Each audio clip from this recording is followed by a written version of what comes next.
Hey everyone, Wayne Fox. Thought I'd do a quick video about my Insta360 Link 2. In fact, that's the camera I'm using right now, a little bit of a different camera angle.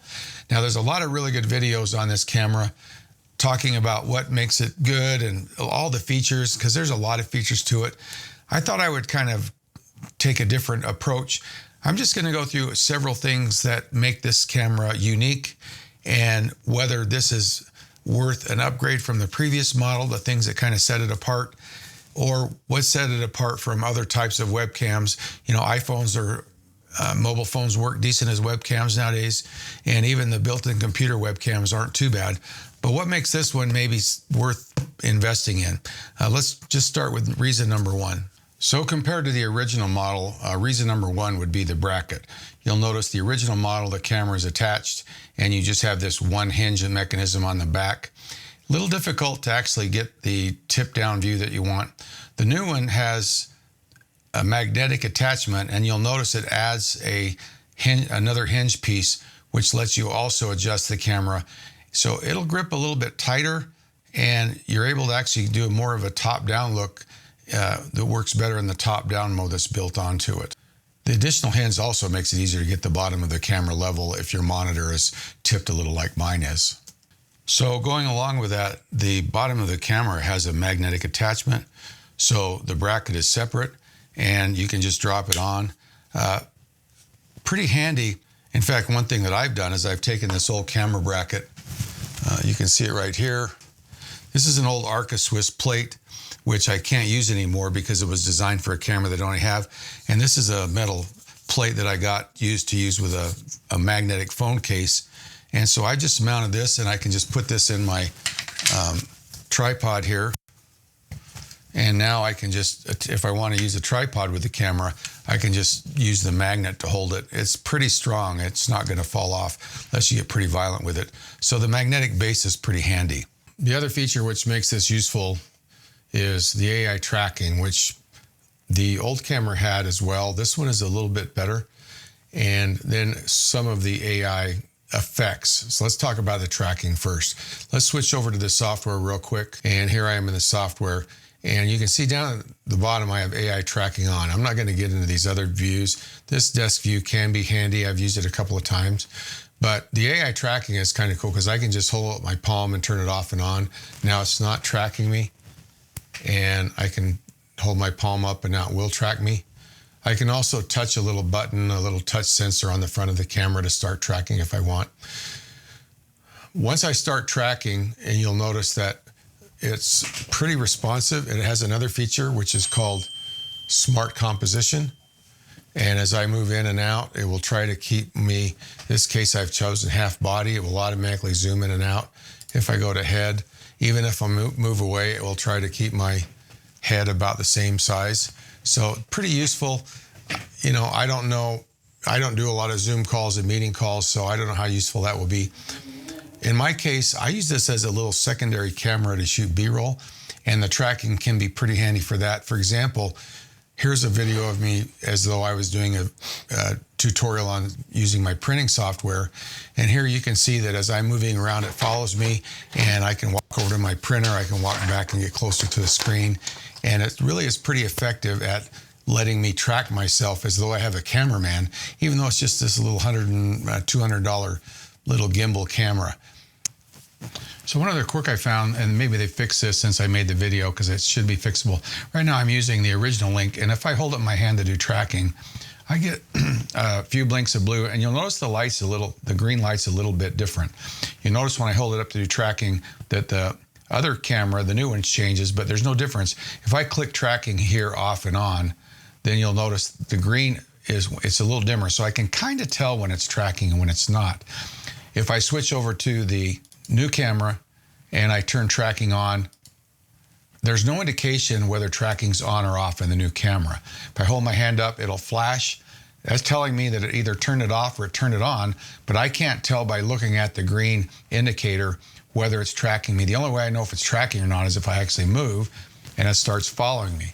And it seems to me that they probably should change their coloring scheme, because this little green ring can be I think they can. I've seen it blue and red and different colors. Seems to me that somehow that green ring should probably indicate a different color, so I can know whether tracking's on or not without having to. Okay, is it on? Is that on or off? And I have to do this. Okay, is that on or off? You know, because sometimes you're not going to actually see the software. Like right now, I'm recording into ScreenFlow, and the actual Insta360 360. The Insta360 Link software might not be up and I can't look at the indicator. Just a quirk, something hopefully they can fix. So one other feature which could be useful, especially to those who are more of in a presentation situation where they're walking around in front of a group, is the ability to have what's called a pause track area. Now, unfortunately, this seems a little flaky right now, but I'll kind of demo it. You maybe see why it's flaky, but I think in a larger situation and not me sitting at the computer, it might be a little bit more effective. So if we go back to the view here and we have this what's called pause track area, you'll notice now if I turn tracking on that it doesn't take much movement for the camera to start following me around. You know, it's fairly responsive, but what if I maybe don't want it to move unless I've moved quite a ways. I maybe don't care if I'm over here for just a minute and leaning to the side of the picture. So what I can do, let's turn tracking back off and let's go to pause track area, and it will turn off all the blurring I've got, and it isn't smart enough to turn it back on. It says it's going to pause it, but it doesn't pause it, it just turns it off. Let's go to quit. That means we've quit the tracking, and now we want to draw a pause track area. There's two ways to do it. You can either put the plus and you can draw it that way. And if you don't want that, you can clear it. You can just simply draw a box and move it around. But you'll notice I don't have an area set yet. I've got to make sure I hit this check mark. So let's draw a box that's fairly tight, and we'll check that box, and then we're going to turn it on. It doesn't turn on automatically, and we're going to now go back. And now if I turn tracking on, you'll notice moving around a little bit doesn't have anything, no tracking happens. But once I start to move out of that area, now the camera will start to track me. And I had to go quite a ways. It seems like you've got to get your head clear out of that area before it does it. And the other problem is sometimes when you come back, it doesn't come back gradually. It just pops back in. So it looks kind of weird. And I'm kind of looking at myself instead of the camera. That's kind of one of the problems with any webcam, is you tend to look at your screen, and so you're not actually looking at the audience. It's hard to, I'm pretty good about paying attention to my camera when it's over here, but doing this, I'm watching what I'm doing. So that could be a pretty useful area. Now you can enable that with smart composition so that as you move, it will zoom in and out. Now, what I've noticed is now I've turned it on, but it won't zoom until I go out because tracking is actually disabled. And the other problem is it will zoom, and it's actually zooms too tight. So smart composition doesn't seem to work very well with it. So a little more about the ability to pause the track area. It still seems to be a little buggy. If I go here on my screen and I enable pause track area and I create a box something like this, so that as long as I'm moving, fairly close together, nothing's going to move, but basically this shouldn't start tracking me. And let's just refine this a little bit. Let's just see how far. So this shouldn't start tracking me until, once I get over to here, then it should start tracking. Now the problem is, as soon as I move back in, it doesn't go gradually, it'll pop back. Let's just watch what this does if I auto track. So we're going to turn that on. Let's turn tracking on. And now we've paused the track area. And yeah, as long as I stay in this area right in here, it's pretty good. And as soon as I go out, it'll start tracking me now. Okay. It's a little slow in responding, and it'll keep tracking me. If I walk around, now watch when I walk back into that box, it pops back. It doesn't do it gradually. Same thing if I walk over here, it'll track me now. And it's nice and smooth when it does it. If I'm walking around, it would be pretty good. But as soon as I go back in, it pops back in. It doesn't move gradually. I think, I'm not sure the best way to handle that. Right now, it seems like it might not be that useful because that jerkiness, you're probably better off just disabling that. And let's quit it, turn it off. And just go ahead and let it track you, because it's not going to track you much till you start moving. But now you'll notice as I walk around, I got to turn tracking on. But now you notice, even though it's moving a little bit as I move around, it's pretty slow, and it's doing the tracking much smoother as I walk over and forth. It's tracking me like probably I think this is going to be a better setting unless they can somehow smooth that other one up. I just thought I'd add this because as good a feature as it sounds like it is, it looks like it's not ready for prime time. So one thing that I've actually found kind of useful, you notice how the background is pretty soft behind me, and it adds a couple of effects. First of all, we do have full control over the camera, which includes HDR. I found it not that great, but I have a fairly even lighting situation. You'll notice I have pulled the saturation down about 4%. The default just left a little too much color in my face. Let's just go back to the default. And so I just kind of pulled a tiny bit out, and then I can save that as a preset. So easy to get back to. More interesting than that is the ability to change the background. I have the ability to blur it. You can see that right now I've got bokeh set. This is without any blur. This is with a bokeh, and I have a slider to control how much I want. This, I assume, is trying to simulate more of a larger format camera background blur. And I have the ability to even go further if I want to just pick blur. Again, the slider, I can go everywhere from this to completely blown out, nothing recognizable. This is designed mainly for security. You'll notice it does a pretty good job even as I move around. Every once in a while you'll see an artifact, but it's not too bad. Even the chair behind me, which is kind of sticking out by the side of my head here. Let's just turn it off. It's able to distinguish that and blur it out. Personally, I wish it was able to leave the chair sharp, but it's smart enough to know where I am at. The other thing you can do is put another background in if you want. So for example, shot I've got a Mesa Arch, looks a little hokey. Unfortunately, there's kind of a bug. If I change this to 4K, from 4K to 1080p, you'll notice it applies some kind of a blur to this background and actually lightens it up a little bit. The downside is the only place this shows up is within this software. Even if you feed it out to other software using what they call the virtual camera, we'll talk about that in just a second, this effect doesn't show up. So I think this is probably a bug. It'd be kind of nice if they had the blur separate from the background and you could control them individually.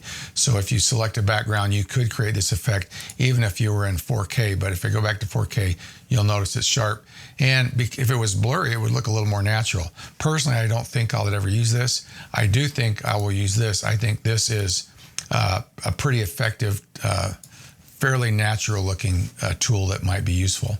So another thing that to be aware of is when you are recording outside the software, this sends two video feeds out that you can pick from. One is just normal and one is called a virtual camera. Let's pop over into QuickTime real quick. If I do a new movie recording, you will see that I can pick from different cameras. This is the camera's raw feed without any of the enhancements that are capable of. But if I pick the virtual camera, and this is not available with the original link, you will have that option. Now I'm also recording the virtual camera into my program ScreenFlow. I can record either one as well. And right now what you're seeing is this same video captured in ScreenFlow that I've popped in over the top, and I'm recording that all simultaneously to QuickTime and to my screen. I've tested it with Ecamm, I've tested it with Zoom, and that virtual camera is available in both of those.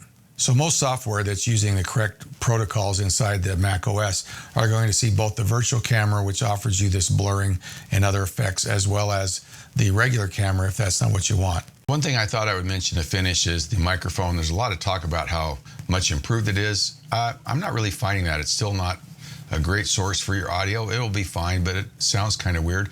Right now I'm recording my voice through 4 audio sources. I've got my normal lavalier, which is a pretty high-end Shure lavalier going through a channel strip. And I've got a dryer going in the background, so it doesn't sound quite normal because of the background noise. And of course, this doesn't have any way to cancel that. I've also got both of the Link cameras audio recording, and I'm also recording the audio from my AirPod.